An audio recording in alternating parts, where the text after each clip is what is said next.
হযরত আবু বকর তার আব্বাকে মেরেছে। কারে মেরেছে?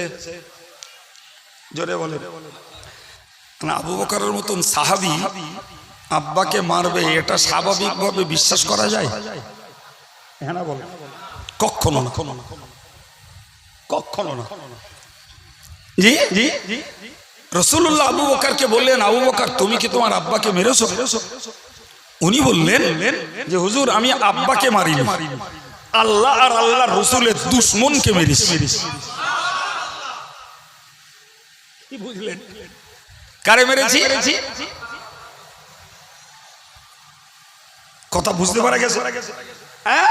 কারণ আবু বকর সিদ্দিক রাদিয়াল্লাহু আনহুর আব্বা তিনি যখন ঈমান আনেননি আর ছেলে ওদিকে ঈমান নিয়ে এসেছে, আবু কুহাফা